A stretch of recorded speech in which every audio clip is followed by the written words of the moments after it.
The Uniform Code of Military Justice specifies court-martial for any officer who sends a soldier into battle without a weapon.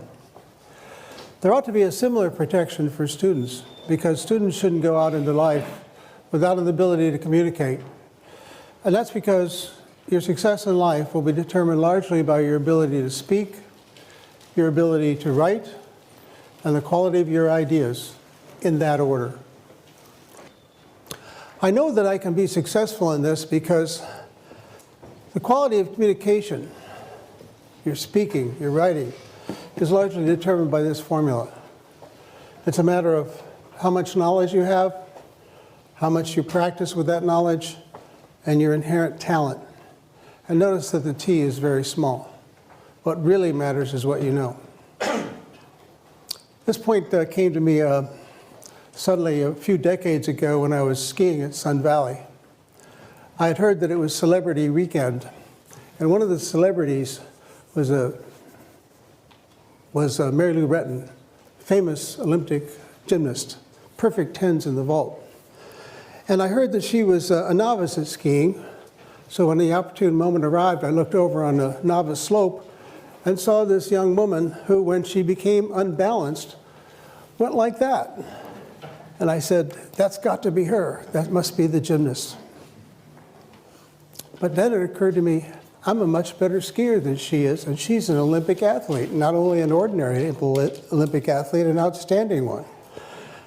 And I was a better skier because I had the K, and I had the P, and all she had was the T.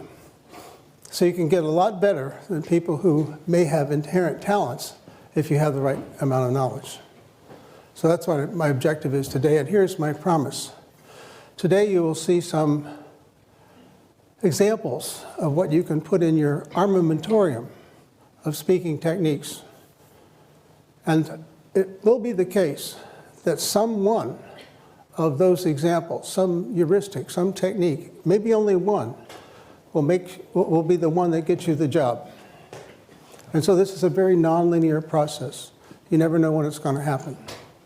But that is my promise. By the end of the next 60 minutes, you'll have been exposed to a lot of ideas, some of which you'll incorporate into your own repertoire, and they will ensure that you get the maximum opportunity to have your ideas valued and accepted by the people you speak with.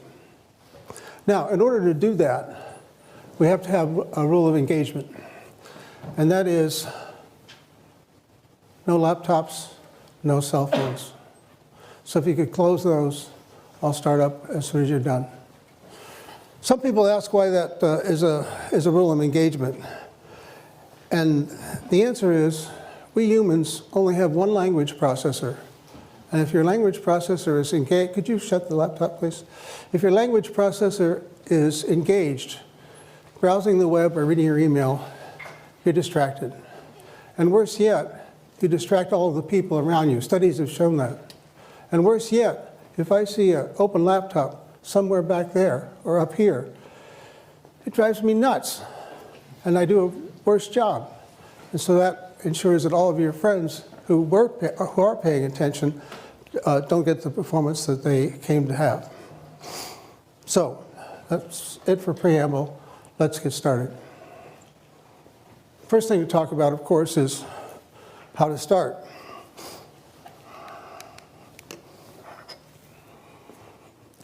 Some people think the right thing to do is to start a talk with a joke.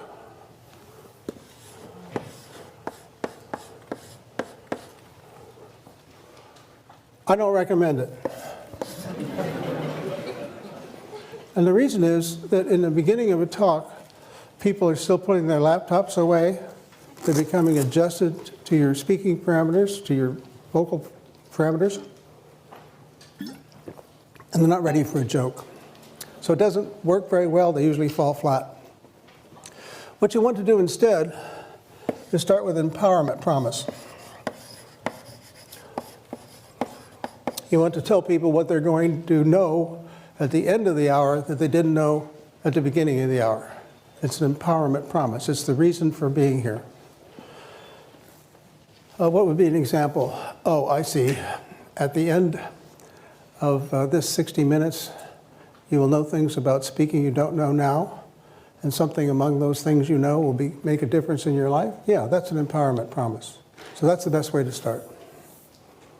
So now that I've talked a little bit about how to start, what I want to do is give you some samples of heuristics that are always on my mind when I give a talk. And the first of these heuristics is that it's a good idea to cycle on the subject. Go around it again, go around it again. Some people say, tell them what you want to tell them again, and then tell them a third time, as if people weren't intelligent. But the point is, the reason is, well, there are many reasons, one of which is at any given moment, about 20% of you will be fogged out no matter what the lecture is. So if you want to ensure that the probability that everybody gets it is high, you need to say it 3 times. So cycling is one of the things that I always think about when I give a talk. Another thing I think about is, in explaining my idea, I want to build a fence around it.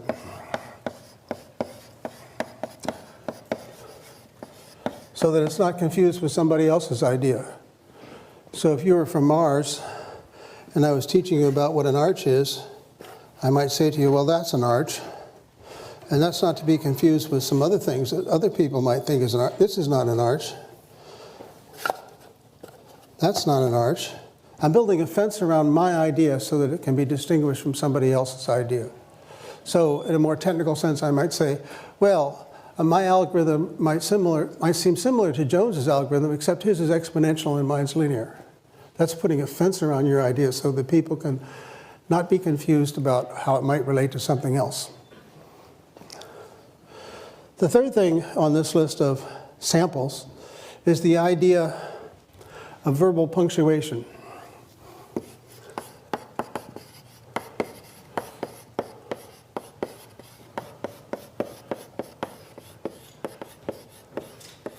And the idea here is that because people will occasionally fog out and need to get back on the bus, you need to provide some landmark places where you're announcing that it's a good time to get back on. So I might, in this talk, say something about this being my outline. The first thing we're going to do is talk about how to start. Then we're going to deal with these 4 samples. And among these 4 samples, I've talked about the first idea, that's cycling. The second idea, building. And now the third idea is verbal punctuation. So I'm enumerating, I'm providing numbers, I'm giving you a sense that there's a seam in the talk and you can get back on. Okay? So now we're on a roll. And since we're on a roll, can you guess what 4th idea might be here? An idea that helps people get back on the bus?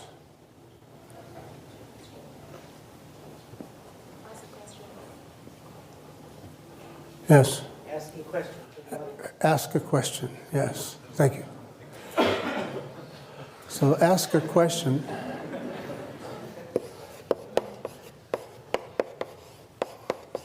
And so I will ask a question. How much dead air can there be?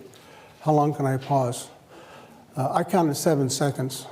It seems like an eternity to me to wait and not say anything for 7 seconds, but that's the standard amount of time you can wait for an answer. And of course, the question has to be carefully chosen. It can't be too obvious because then people will be embarrassed to say what the answer is. It can't be too hard because then nobody will have anything to say. So here are some sample heuristics you can put in your armamentarium and build up your repertoire of ideas about presentation. And now, if this persuades you that there is something to know, that there is knowledge, then I've already succeeded. Because what I want to convince you of is that if you watch the speakers you admire and feel are effective, and ask yourselves why they're successful, then you can build up your own personal repertoire and develop your own personal style. And that's my fundamental objective. And the rest of this talk is about some of the things that are in my armamentarium that I think are effective. So, next thing on our agenda, as we start to discuss these other things, is a discussion of time and place. So what do you think is a good time to have a lecture? 11 a.m. Yeah.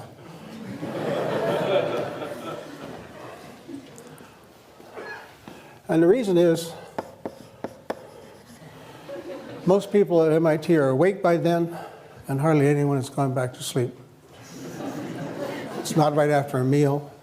People aren't fatigued from this or that. It's a great time to have a lecture. So that brings me next to the question of what about the place? And the most important thing about the place is that it be well lit.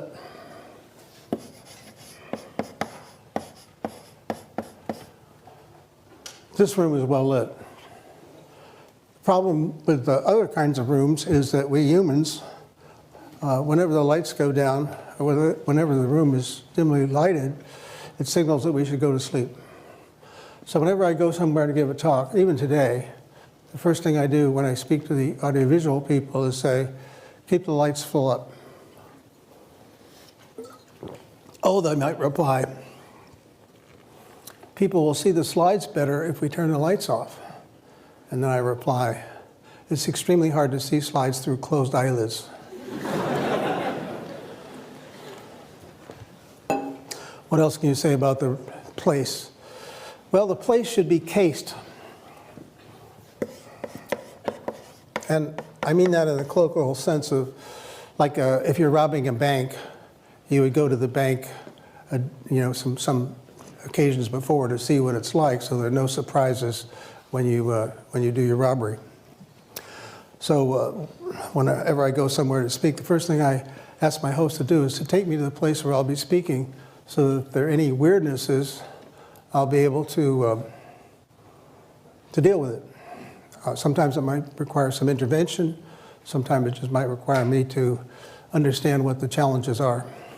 So when I came here this morning, I did what I typically do. I imagined that all the seats were filled with disinterested farm animals. That way I knew that no matter how bad it was, it wouldn't be as bad as that. So finally, it should be reasonably populated.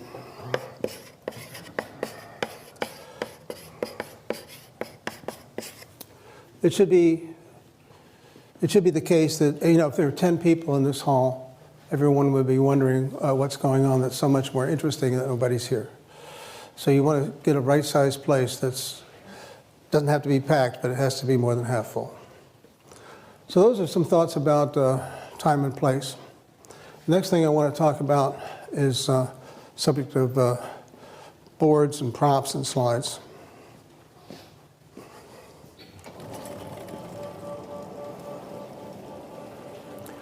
Well, these are the tools of the trade. I believe that this is the right tool for speaking when your purpose is informing. The slides are good when your purpose is exposing. But this is what I use when I'm informing, teaching, lecturing. And there are several reasons why I use it. For one thing, when you use the board, you have a graphic quality. It's the case that when you have a board, then you can easily exploit the fact that you can use graphics in your presentation. So that's the graphic quality that I like. And the next thing I like is like a speed property. The speed with which you write on the blackboard is approximately the speed at which people can absorb ideas. If you go flipping through a bunch of slides, nobody can go that fast. Finally, one great property of a board is that it can be a target.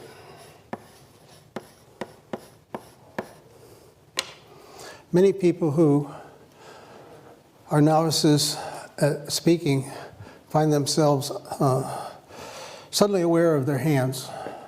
It's as if their hands were private parts that shouldn't be exposed in public, so right away they go into the pockets. And this is considered insulting in some parts of the world. Or alternatively, maybe the hands will go in back like this. I was once in a convent in Serbia, and my host, well, we were, as soon as we entered, a nun came up to us and offered us a refreshment. And I was about to say, no, thank you, when he said, eat that stuff or die. It's a question of local custom and politeness. But then, before anything happened there, the nun pulled my hands out like this, because it was extraordinarily insulting in that culture to have your hands behind your back. So why is that? Well, it's usually supposed that that it has to do with whether you're concealing a weapon. So if your hands are in your pockets or behind your back, then it looks like you might have a weapon. And that's what I mean by the virtue, one of these virtues of the board. Now you have something to do with your hands. You can point out the stuff. I was once watching Seymour Papert give a lecture, and I thought it was terrific. So I went a second time. First time to absorb the content, second time to note the style. And what I discovered is that Papert was constantly pointing at the board. And then I thought about it a little while, and I noted that none of the stuff he was pointing to had anything to do with what he was saying. Nevertheless, it was an effective technique. So that's just a little bit about the virtue of blackboards. And now I want to talk about props. You know, the custodians of knowledge about props are the playwrights. Many decades ago, I saw a play by Heinrich Ibsen. It was Hedda Gabler. I remember vaguely that it was about a woman in an unhappy marriage, and her husband was in competition for an academic job with somebody else, and he was going to lose, partly because he was boring, and partly because the competitor had just written a magnificent book. By the way, this is back in the days before there were copying machines and computers.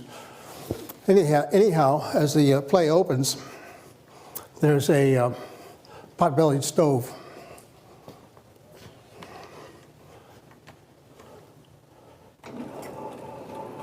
And in the beginning of the play, the pot-bellied stove with its open door just has some slightly glowing embers.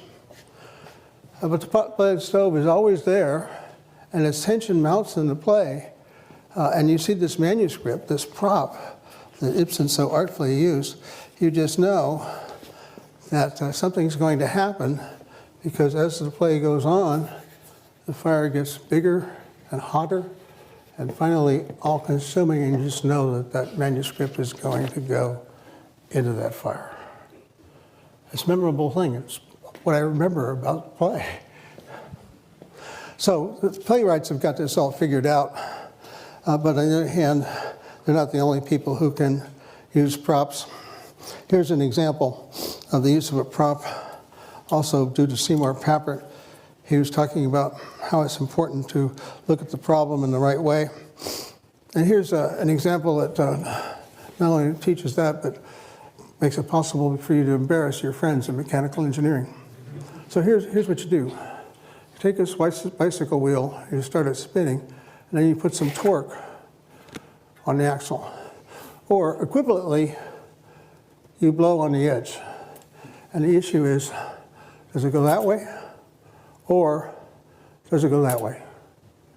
Now, the mechanical engineers will immediately say, oh, yes, I see, right-hand screw rule. And they'll put their fingers in this position, but forget exactly how to align their fingers with the various aspects of the problem. And so it's usually the case that they get it right with about a 50% probability. So their very fancy education gets them up to the point where they're equivalent to flipping a coin. But it doesn't have to be that way, because you can think about the problem a little differently. So here's what you do. You take some duct tape and you put it around the part of the wheel like that. And now you start to think about not the whole wheel, but just the little piece that's underneath the duct tape. So here that piece comes rolling over the top, and at this point you blow on it with a puff of air. Forgetting about the rest of the wheel, what happens to that little piece that's under the duct tape? it must want to go that way because you banged on it like that. It's already going down like that. And what about the next piece? Same thing. Next piece, same thing. So the only thing that can happen is that the wheel goes over like that. And so now you'll never wonder again because you're thinking about the problem in the right way, and it's demonstrated by the use of a prop. You can try this after we're done. Another example I like to remember is one from when I was taking 801. Alan Lazarus was the instructor at the time, and he was talking about the conservation of energy, kinetic and potential. And there was a long wire in the ceiling in 26100 attached to a much bigger steel ball, but one not unlike this. And Lazarus took the ball up against the wall like this. He put his head flat against the wall to steady himself, and then he let go, and the pendulum takes many seconds to go over and back, and then gently kisses Lazarus's nose.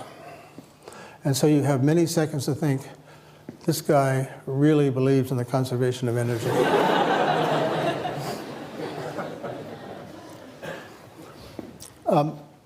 Do not try this at home. The problem is that first time you do this, you may not just let go. There's a natural human tendency to push.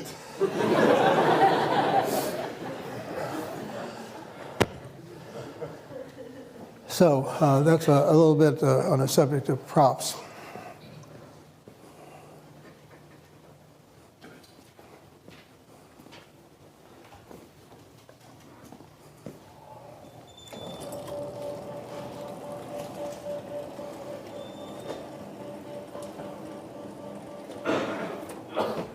You know, it's interesting, whenever surveys are taken, students always say more chalk, less PowerPoint. And why would that be? Props are always also very effective. Why would that be? I'll give you my lunatic fringe view on this. It has to do with what I would call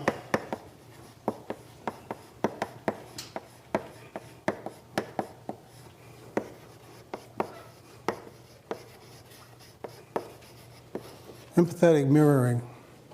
When you're sitting up there watching me write on the board, all those little mirror neurons in your head, I believe, become actuated, and you can feel yourself writing on the blackboard. And even more so, when I talk about this steel ball going that way and this way, you can feel the ball as if you were me. And you can't do that with a slide. You can't do it with a picture. You need to see it in the physical world. That's why I think that, oh yes, of course, there are speed questions involved too that have to be separated out, but I think the empathetic mirroring is why props and the use of a blackboard are so effective. Well, let's see. Oh yes, there is one more thing by way of the tools, and that has to do with the use of slides. I repeat, I think they're for exposing ideas, not for teaching ideas, but that's what we do in a job talk or a conference talk. We expose ideas, we don't teach them. So let me tell you a little bit about my views on that. I remember once I was in Terminal A at Logan Airport. I'd just come back from a really miserable conference, and the flight was really horrible. It was one of those that feels like an unbalanced washing machine. And for the only time in my life, I decided to stop on my way to my car and have a cup of coffee and relax a little bit. And as I was there for a few minutes, someone came up to me and said, "Are you Professor Winston?" "I think so," I said. I don't know, I guess I was trying to be funny.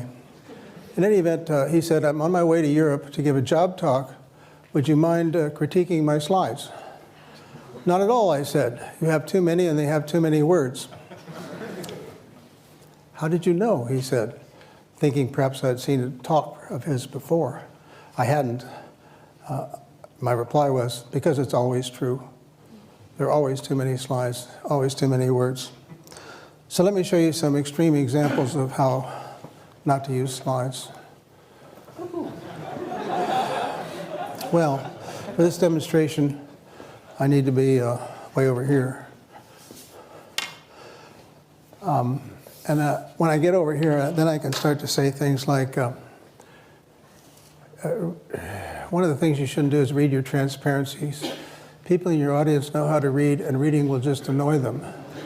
Also, you should be sure that you have only a few words on each transparency and that the words are easy to read.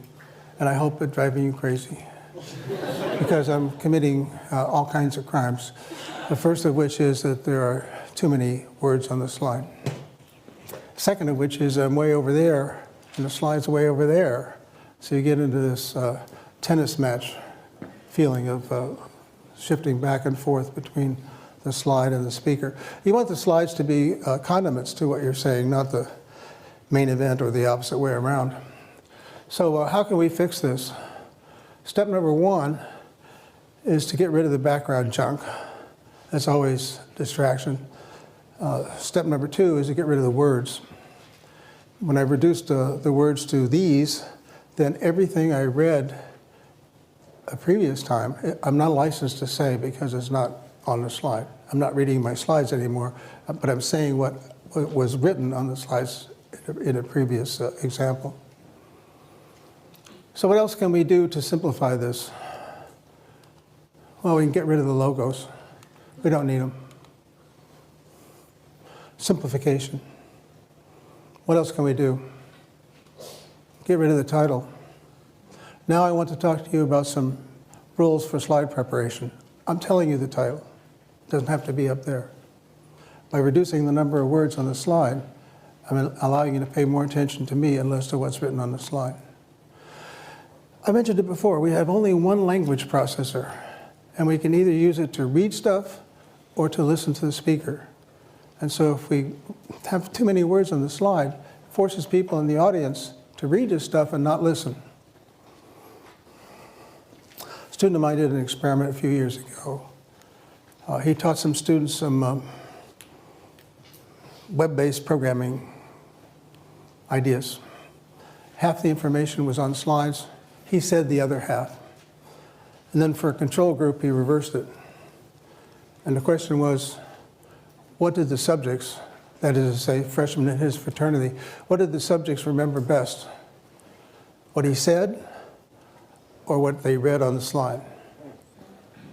And the answer is what they read on the slide.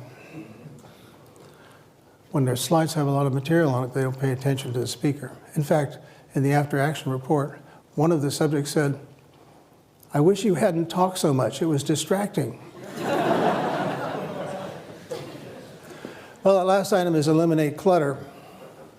Now, here's some clutter. No reason even for those bullets. So the too many words problem is a consequence of a crime Microsoft has committed by allowing you to use fonts that are too small.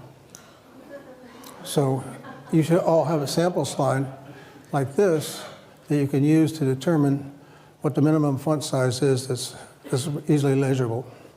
Shiru, what do you think of those?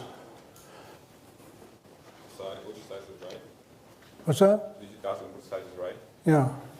Minimum, maybe. 40 or 50? Yeah, he says 40 or 50. I think it's about right. 35 is if you get too small. Not necessarily because you can't read it, but because you're probably using it to get too many words on the slide. What other crimes do we have? Well, we have the laser pointer crime.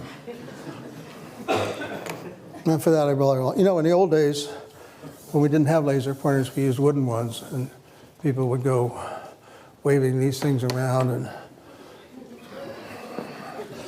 pretty soon it became almost like a baton twirling contest. So here's what I recommended in the old days for dealing with this kind of pointer. This example of use of a prop. Jim Glass up there saw this talk about 20 years ago and said, oh yeah, I remember that talk. That's the one where you broke the pointer. It's amazing how props tend to be the things that are remembered. Well, now we don't have physical pointers anymore. We've got laser pointers. That's a wonder more people aren't driven into epileptic fits over this sort of stuff. But here's what tends to happen. Look at that. It's a lovely recursive picture, and I can become part of it by putting that laser beam right on the back of my head up there. And what do you see? You see the back of my head. I have no eye contact, no engagement, nothing. I was sitting with a student watching a talk one day, and she said, you know what? We could all leave, and he wouldn't know. So what happens when you use a laser pointer? You can't use a laser pointer without turning your head and pointing it at something. And when you do that, you lose contact with the audience. You don't want to do it. So what do you do if you need to identify something in your image and you don't want to point at it with a laser? This is what you do. Put a little arrow on there and say, now look at that guy number one, at the end of arrow number one. You don't need to have a laser pointer to do that.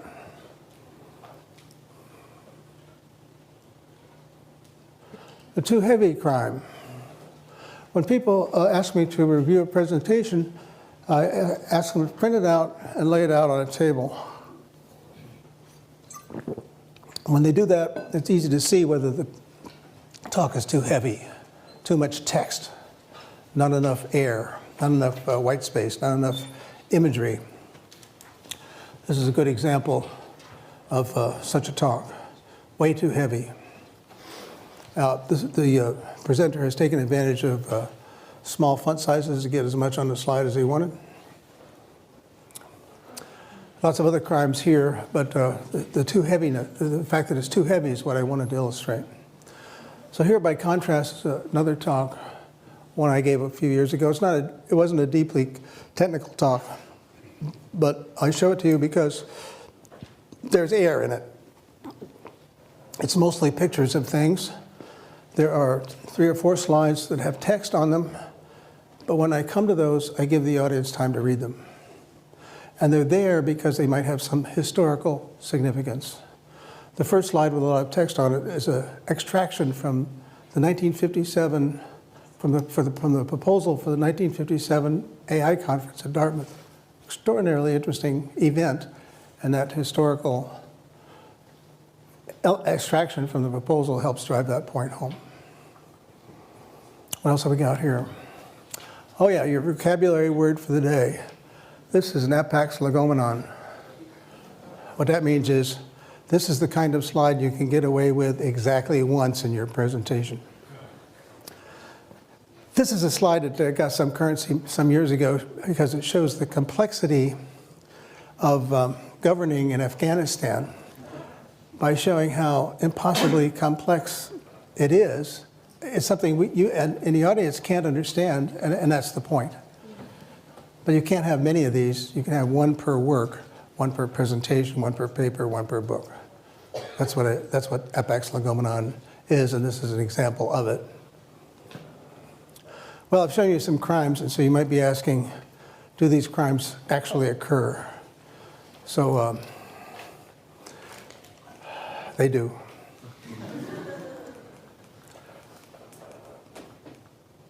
There's the hands in the pockets crime. There's a crime in time and place selection here. This is how you get to the Bartos Theater. First thing you do is you get on these steps over at the Media Lab. Then you cross this large open space. Then you turn right down this corridor. At this point, whenever I go in there, I wonder if there are torture implements around the corner. And then when you get in there, you get into this dark, gloomy place. So it's well named when they call it the Bartos Theater, because it's a place where you can watch a movie, but it's not a place where you can give a talk. Now, on a subject of does it happen, here's a talk I attended a while back in Stata. Notice that the speaker is far away from the slides. The speaker's using a laser pointer. And you say to me, well, what's happening here? It's, by the way, the 80th slide in the presentation. Notice that it's dense with words. This is the first of 10 conclusion slides. So what's the audience reaction? That's the sponsor of the meeting. He's reading his email. This is the co-sponsor of the meeting. He's examining the lunch menu. What about this person? This person looks like he's paying attention, but just because it's a still picture. If you were to see a video, what you would see is something like this.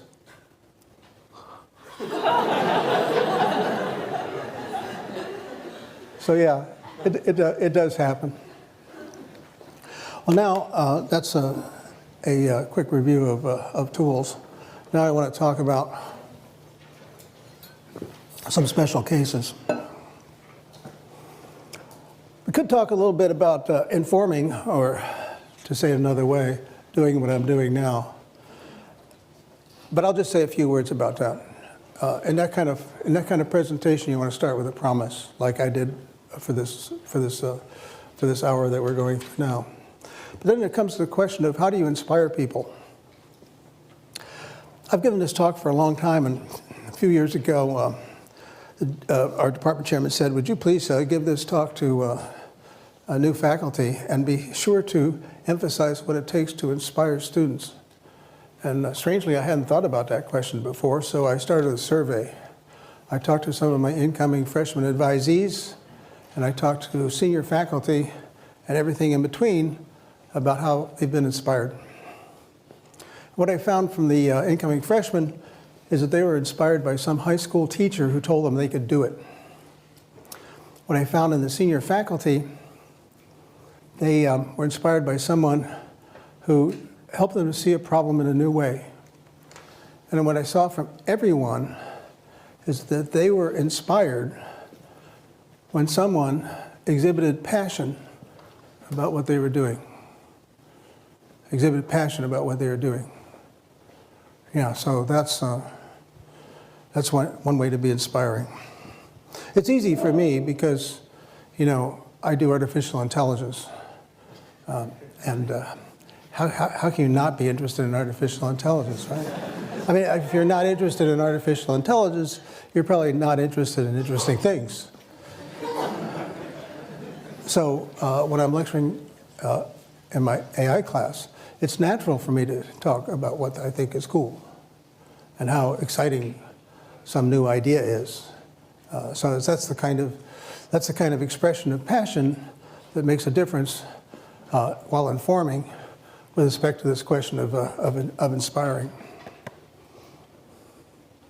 Oh yeah, and of course during this promise phase, you can also express how cool stuff is. Let me give you an example of a lecture that starts this way. I'm talking about resource allocation. It's the same sort of stuff you would think of when it's the same sort of ideas you would need if you're allocating aircraft to a flight schedule or trying to schedule a factory or something like that. But the example is putting colors on the states in the United States without any bordering states having the same color. So here goes. This is what I show in the beginning of the class. This is a way of doing that coloring. And you might say, well, why don't we wait till it finishes? Would you like to do that? No? Well, we're not going to wait till it finishes because the sun will have exploded and consumed the earth before this program finishes. But with a slight adjustment to how the program works, which I tell my students, you will understand in the next 50 minutes, this is what you get. Isn't that cool? You know, you got to be amazed by stuff that takes a computation from longer than the lifetime of the solar system into a few seconds. So that's what I mean by providing a promise up front and expressing some passion about what you're talking about. Well, the last item in this little block here is it has to do with what people think that they do at MIT. You ask faculty what the most important purpose is, and they'll say, well, the most important thing I do is teach people how to think. And then you say, oh, that's great. How do you teach people how to think? Blank stare. No one can quite respond to that part, that natural next question. So how do you teach people how to think? Well, I believe that we are storytelling animals, and that we start developing our story understanding and manipulating skills with fairy tales in childhood and continue on through professional schools like law, business, medicine, engineering, everything. And we continue doing that throughout life. So if that is what thinking is all about, then when you want to teach people how to think, you provide them with the stories they need to know, the questions they need to ask about those stories, mechanisms for analyzing those stories, ways of putting stories together, ways of evaluating how reliable the story is, and that's what I think you need to do when you teach people how to think. But that's all about education, and many of you here, not necessarily for that, but rather for this part, for persuading, which breaks down into several categories: oral exams, not shown, job talks, getting famous. I won't say much about oral exams, other than the fact that they used to be a lot scarier than they are today. In the old days, reading the literature in a foreign language was part of that, and there was a high failure rate. And when you look back on those failures, the most usual reason for people failing an oral exam is failure to situate and a failure to practice. By situate, I mean it's important to talk about your research in context. This is a problem that's being pursued all over the world. There hasn't been any progress before me in the past 30 years. Everyone is looking for a solution because it will have impact on so many other things. So that's situating in time and place and field. And then as far as practice is concerned, yes, practice is important, but that doesn't mean showing your slides to the people who share an office with.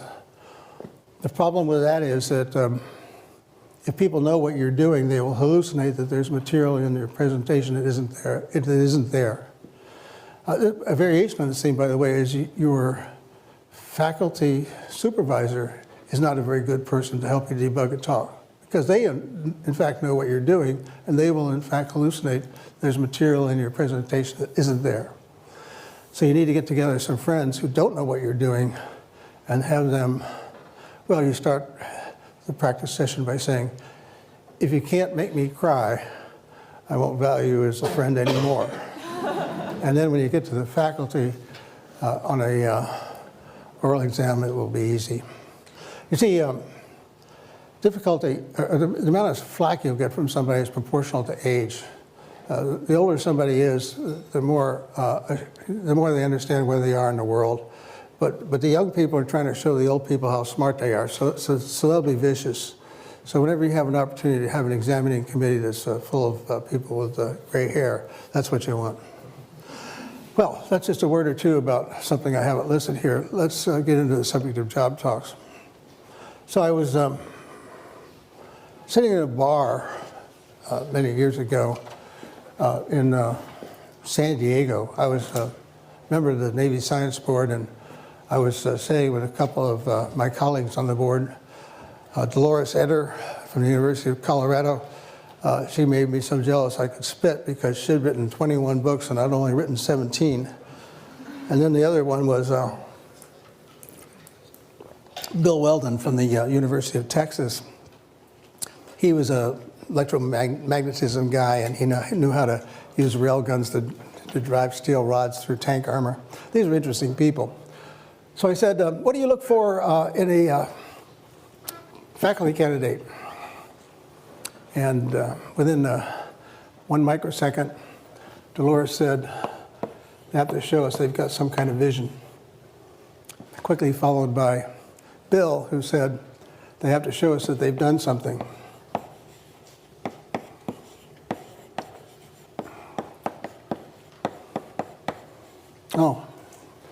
that sounds good, I said. And then I said to them, how long does the candidate have to establish these two things? What do you think? Well, compare your answer to theirs.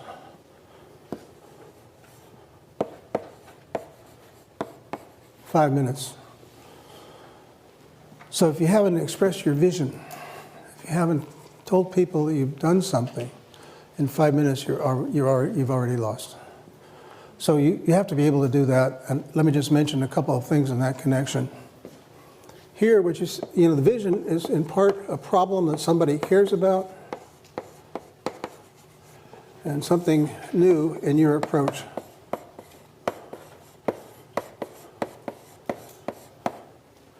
So the problem is understanding the nature of human intelligence. And the approach is asking questions about what makes us different from chimpanzees and Neanderthals. Is it merely a matter of quantity, or are we just a little bit smarter in some continuous way? Or do we have something that's fundamentally different that chimpanzees don't have, and Neanderthals either? And the answer is yes, we do have something different. We are symbolic creatures, and because we're symbolic creatures, we can build symbolic descriptions of relations and events. We can string them together and make stories. And because we can make stories, that's what makes us different. So that's my stump speech. That's how I start most of my talks on my own personal research. How do you express the notion that you've done something?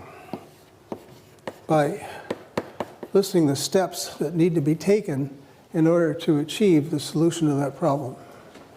You don't have to have done all of those steps, but you can say, here's what needs to be done. An example. Here's what needs to be done. We need to specify some behavior. We need to enumerate the constraints that make it possible to deal with that behavior. We have to implement a system because we're engineers and we don't think that we've understood something unless we can build it. And we've built such a system and we're about to demonstrate it to you today. That would be an example of enumerating a series of steps needed to realize the vision. So then, blah, blah, blah, blah, blah, blah, blah, blah, blah. And then you conclude by enumerating your contributions.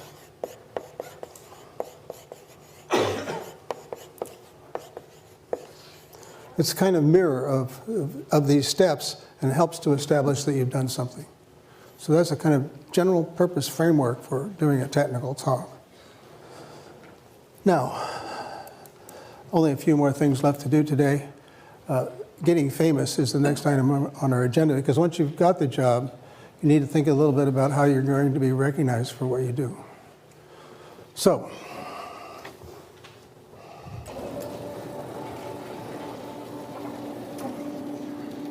well, first of all, why should you care about getting famous? I thought about this in connection with a fundraising event I attended once. Fundraising event for raising money to save Venice from going underwater and having all of its art destroyed. Anyway, I was sitting here, and JC was sitting here. That was Julia, the late Julia Child. And as the evening wore on, more and more people would come up and ask Julia to autograph something or express a feeling that she had changed their life, and it just happened over and over again. So eventually I turned to Julia and I said, "Ms. Child, is it fun to be famous?" And she thought about it for a second and she said, "You get used to it." But you know what? It occurred to me, you never get used to being ignored. So here's a way to think about it. Your ideas are like your children, and you don't want them to go into the world in rags. So what you want to do is to be sure that you have these techniques, these mechanisms, these thoughts about how to present the ideas that you have so that they're recognized for the value that is in them. So that's why it's a legitimate thing to concern yourself with packaging. Now, how do you get remembered? Well, there's something I like to call Winston's star. And every one of the items I'm about to articulate starts with an S. So if you want your presentation ideas to be remembered, one of the things you need to do is to make sure that you have some kind of symbol associated with your work. So this arch example is actually from my PhD thesis many, many years ago. And in the course of my work at that time, this work on arch learning became mildly famous, and I didn't know why. It was only many years later that I realized that that work accidentally had all of the elements on this star. So the first element is that there was a kind of symbol. It's the arch itself.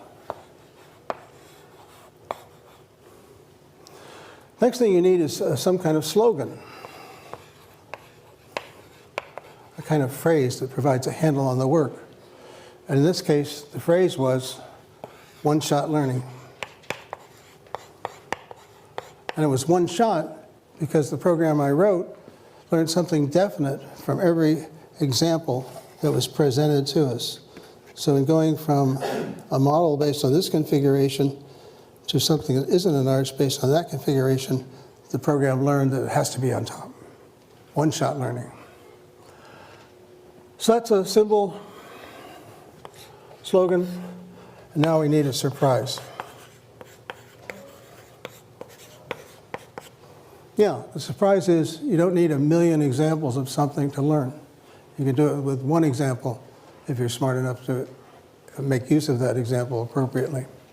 So that was the surprise. You can learn something definite from each example. Next item was a salient idea. Now, when I say salient idea, I don't mean important. What I mean is an idea that sticks out. Some theses, funnily enough, have too many good ideas, and you don't know what it's all about because which one is it? So you need an idea that sticks out. And the idea that stuck out here was the notion of a near miss.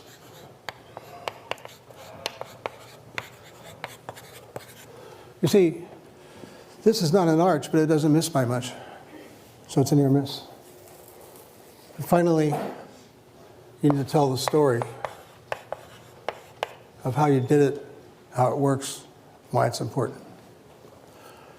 So that's a bit on how to, not so much get famous, but how to ensure that your work is recognized.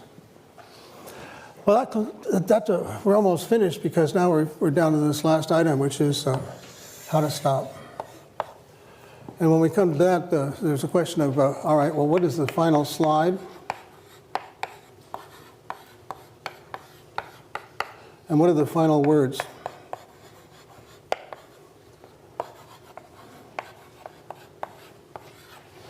So for the final slide, let me give you some examples of possibilities.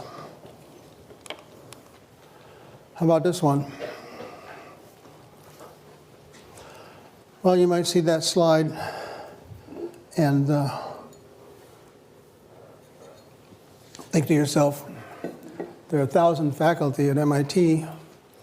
Nice piece of work, but not so much. But it's only a tiny piece of work if you divide by 1,000. So when you show a whole gigantic list of collaborators at the end of a talk, it's a kind of letdown because it suggests that nobody knows. Well, did you do anything significant? Now you got to recognize your collaborators, right? So where do you do that? Not on the last slide. On the first slide. All this was on the first slide. These are the collaborators. So you don't want to put them at the end. You don't want to slide like this. How about this one? This is the worst possible way to end a talk. Because this slide can be up there for 20 minutes. I've seen it happen. It squanders real estate. It squanders an opportunity to tell people who you are. It's just... What about this one? I often see it. I've never seen anybody write it down. Also, it wastes opportunity. Oh my God. Even worse. All of these slides do nothing for you. They waste an opportunity for you to tell people, to leave people with who you are. Well, what about this? This a good one? It might seem so at first, but here's the problem. If you say, these are my conclusions, these are perfectly legitimate conclusions that nobody cares about. What they care about is what you have done. And that's why your final slide should have this label, contributions. It's a mirror of what I said over there about how job talks ought to be like a sandwich. And the final slide, the one that's up there while people are asking questions and filing out, it ought to be the one that has your contributions on it. Here's an example from my own stump speech. Yeah, this is what I talk about a lot. Yes, here are the things that I typically demonstrate. And I wait for people to read it. And then the final element there is, this is what we get out of it. So that's an example of a contribution slide. All right, now, what about the other part? You know, you got your final slide up there as a contribution slide. Somehow you have to tell people you're finished. So let's check out a few possibilities. One thing you could do in the final words is you could tell a joke. It's okay. By the time you're done, people have adjusted themselves to your voice parameters. They're ready for a joke. I was sitting in another bar, this time in Austin, Texas, with a colleague of mine named Doug Lennott. And Doug's a fantastic speaker. And so I said to Doug, Doug, you're a fantastic speaker. What's your secret? And he said, oh, I always finish with a joke, and that way people think they've had fun the whole time. So yeah, a joke will work down there. How about this one?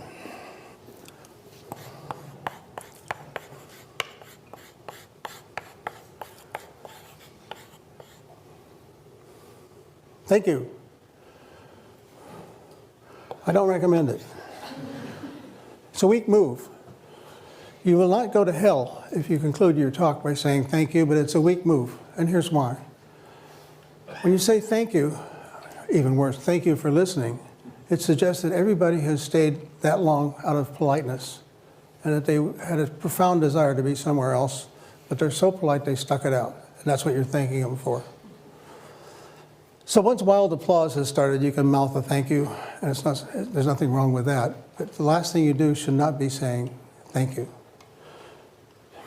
Now you say to me, well, doesn't everybody say thank you?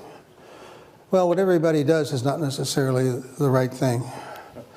And I like to illustrate how some talks can end without saying thank you. I like to draw from political speeches, but the ones that I've heard recently aren't so good, so I'm going to have to go back a little bit. So here's Governor Christie. He gave the Republican keynote address one year. This is the end of his talk. Let's see what he does. And together, everybody, together, we will stand up once again for American greatness for our children and grandchildren. God bless you and God bless America. So that's a classic benediction ending. God bless you, God bless America.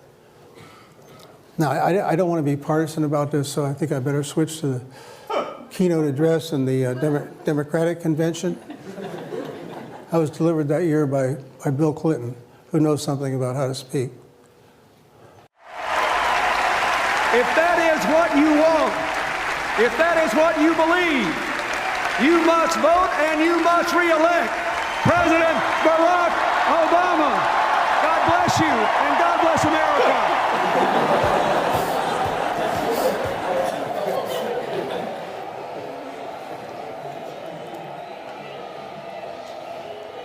Now watch this. Let's go back a little bit and redo it. What I want you to see is that at one point he seems to be almost pressing his lips together, forcing himself not to say thank you. And then there's another place where he does a little salute. So watch for those this time around. If that is what you want, if that is what you believe, you must vote and you must re-elect President Barack Obama. God bless you and God bless America. That's where he's pursing his lips. There's a salute.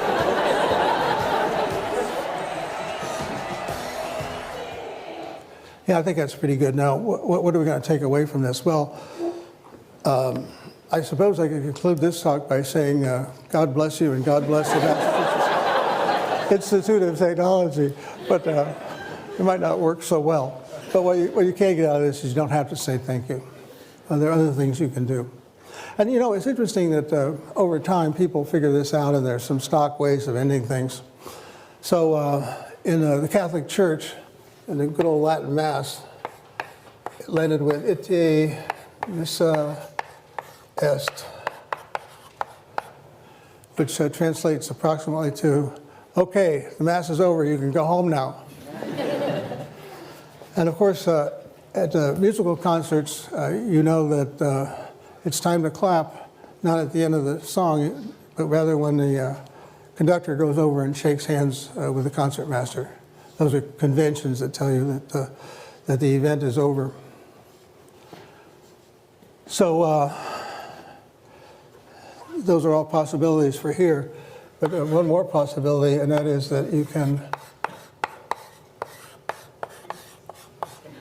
salute the audience. And by that I mean you can say something about how much you value your time at a place. So I could say, well, it's been a great fun being here. It's been fascinating to see what you folks are doing here at MIT.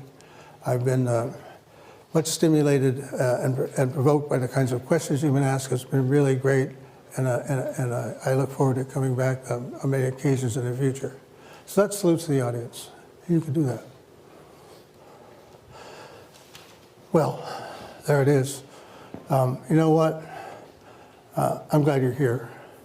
And the reason is by being here, I think you have demonstrated an understanding that how you present and how you package your ideas is an important thing. And I salute you for that. And I suggest that you come back again and bring your friends.